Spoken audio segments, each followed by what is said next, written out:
عصام رفض أن يلقي القسم أمام ميدان التحرير لأنه أقسم أمام مجلس العسكري اللي اختاره الشعب المصري كله بيحترمه. لما قال له احلف عندما يأخذ شرعيته الدكتور عصام هو بيأخذ شرعيته من الشعب المصري كله في كل نجع وفي كل قرية، مش من ميدان التحرير. وصلت وعند النقطة الهامة دي جدا يا أستاذ محمد. هستأذنك واستأذن كل مشاهدينا، هنروح معاكم لفاصل سريع جدا ونرجع من بعده نكمل لقائنا مع الأستاذ محمد صبحي. أرجوكم خليكم معانا.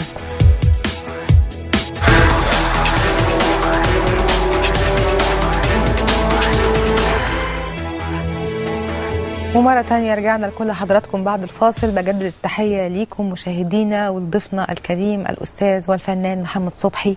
وعايزة أرجع معاك هنا في محور مختلف، تعليقك على الأحداث اللي بتحصل دلوقتي في كافة يعني القطاعات أو المحافظات في مصر، ومن ضمن الأحداث الهامة اللي بقالها فترة يعني تثير انتباه الجميع وأحداث فيها من الخطورة بعض الشيء، أحداث محافظة قنا. الشارع هو اللي تسيد، سقط القانون وسقطت هيبة الدولة. ما ينفعش قوي مع احترامي لأهالي قنا ومع احترامي لما عانوه يمكن في النظام اللي فات، لا يعاقبوا نظام الثورة. يعني زي الفئويين قعدوا استحملتوا 30 سنة وعارفين البلد بتسرق، جايين دلوقتي عايزين تحسنوا مواقفكم وأوضاعكم. طب ما هي الثورة قامت عشان كده، بس انتوا بتنتقموا من اللي قام بالثوره، بتنتقموا من العهد الجديد، مش ده كلام بتنتقموا مهم من اللي جدا. فات. فتعالوا نحلم بقى. عايز اخد برضو منك تعليق على مشكله اراضي توشكا وتسارع الاحداث اللي بدا يحصل فيها وتنازل مالكها عن جزء كبير منها. الموضوع ده عامل انت كنت شاهد على مشروع توشكا. انا كنت شاهد وكنت متحمس لمشروع توشكا. توشكا اضافت لمصر ولا اخذت منها؟ ما هو عيب، احنا بنتكلم على الفكره وفي تنفيذ.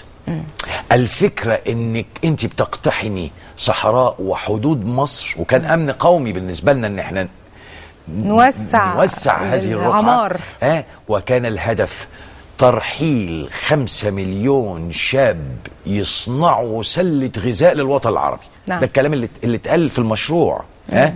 وان المشروع يمكن انا كان تعليقي ومتسجل وعندي كل الفيديوهات دي عشان ما حدش بس يدور عليها، عندي وبسها. قلت احنا مش عايزين زي المشاريع القوميه المشروع ده يتعمل في 3-4 سنين. مش هنخون بقى حد. يعني مش عايز يبقى 3-4 سنين. وحتى طلبت ده في التلفزيون في الوقت اللي كنا في توشكي فيه. قلت انا نفسي مره يتقال لنا المشروع ده هيخلص كمان 20 سنه بس يخلص صح. قعدوا يلفوا عشان يتحايلوا على حد يعمل فيها المشروع.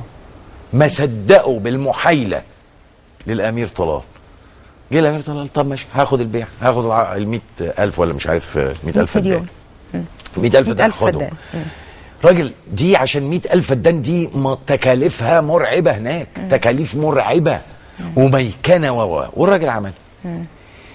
تعالي بقى. بس برضه يا استاذ محمد كان ينفع يبقى الفدان ب 50 جنيه برضه. طب انا هسألك سؤال. لو خدتك دلوقتي من الطياره كده وقلت لك الاخاديد دي والحته دي هي تعالي خدي المتر بقرش صاغ، مش هتاخديه. ما اصل احنا مش ناس هبل. يعني الراجل الامير طلال جه قال فين الوزير المسؤول؟ قالوا له ده. قال له متفق مع مين؟ قالوا له ده. امضي مع مين؟ مع ده المسؤول. مضى. جم قالوا له لا ده غلط. الراجل المفروض لو دخل محكمه دوليه هيكسبها. هو الراجل تعفف وقال لك خدوها. عارفه قال خدوها ليه؟ حفاظا على العلاقات بين مصر والسعوديه. معلش انا يمكن سيء الظن شويه، سامحوني، لانه عارف ان مش هيتعمل اللي هو عمله فيه، انه من الصعب جدا. هو خلاص بالفعل قال خدوها المشروع يعني؟ المشروع في حد ذاته هو في جزء بس هيستبقيه اعتقد 10,000 وهيوزع الباقي على شباب مصر على حسب 10,000 فدان ليه. 10,000 فدان ليه. ولكن انا اللي راعبني ان انت الفكره عبقريه نادى بيها جمال حمدان من زمان في شخصيه مصر في رحمه الله طبعا، استاذ كبير الجغرافي الكبير جمال حمدان. فكان ده مشروع مهم جدا بس اتنفذ غلط، اتنفذ بفساد، اتنفذ باي حاجه ما يضرش الفكره. فانا بحذر الدوله لابد ان انت عملت توشكا في سنبل يا استاذ محمد، طلعت المصريين شباب المصريين الصحراء من اول ما نادوا بتوشكا. انا بقى سنبل ده رمز الاقتحام مدينه سنبل اللي على الصحراء. فانا بقول ان المستثمر الاجنبي هيفقد الثقه في مصر. نعم. ليه؟ لانك انت بتقولي له ده الدوله امضي معاه، لو ما فيش شبهه فساد او رشوه او تحايل للمشروع لاي اجنبي، انا لو ما فيش الدوله مسؤوله، ما ينفعش تقول له تعالى وحاكمك واخدك. ليه؟ لان هتفقد المصداقيه، وساعتها هيجي واحد النهارده اجنبي عشان يعمل مشروع، هيتقال له ايه بعد 4 سنين؟ استنى، لا، يخاف. فانا بقول ده شيء مهم جدا الا تفقد مصر. ده مصر في ناس كتير عايزه تساعد الثوره المصريه، في دول كتيره ومجتمعات كتيره عايزه تدعم اقتصاد مصر، منهم دول افريقيه تعتقد بعد الازمه اللي احنا بنعاني منها. انا بحيي الشباب ورموز الاحزاب المعارضه اللي خدت بعضيها وسابتها من اللت والعجن والسفسطه، وخدوا بعضهم وراحوا على اوغندا. انا حييتهم لان هو ده الناس اللي بتحب مصر، راحوا عشان يصلحوا وجه مصر بجد، وعملوا فعل حقيقي مهم جدا في تصنيع العلاقات بيننا وبين اوغندا. محمد صبحي منتظر يسمع ايه او يشوف ايه الفتره القادمه عشان يحس ان مصر حطت نفسها على اول الطريق الصحيح؟ نفسي الاعلام ما يتعاملش مع الثوره زي ما كان بيتعامل مع الحزب الوطني. انا سوقات الحزب الوطني الحاكم وسوقات 14 سنه الاخيره في حكم مبارك اتمنى اني ما اشوفهاش في الثوره.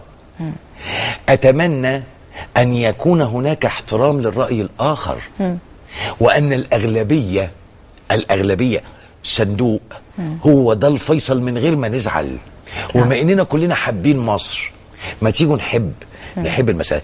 نفسي افتح الجورنان، نسيبنا بقى، انا بقول للاخوه الاصدقاء العباقره الشرفاء الصحفيين يبطلوا بيع جرايد زي ما كانوا بيبيعوا للحزب الوطني.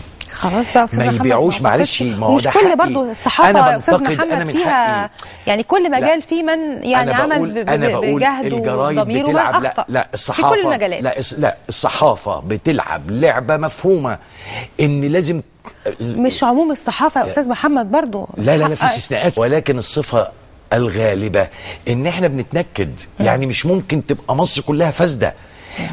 المعنى الحقيقي لما بيقولوا مصر قبل 25 غير مصر بعد 25، لا، الناس هماهم. طب انت كده بقى موافق على النكته اللي قالت احنا نحط الشعب كله في السجن واللي تثبت براءته نطلعه؟ اللي بيشوف الشارع مؤلم. الناس بيقول لك ايه، انا حر. لا يا بابا، احنا دلوقتي بعد الثوره يعني يخش عكس الاتجاه. بعد الثوره يعني قل ادبه في الشارع. الناس مش طايقه بعض. يعني توك توك في شارع جامعه الدول العربيه، توك توك في سليمان باشا. هنستأذنك ونستأذن كل حضراتكم، هنروح للفاصل الأخير في لقائنا اليوم ونرجع نكمل هذا الحوار الممتع مع الأستاذ محمد صبحي. خليكم معنا.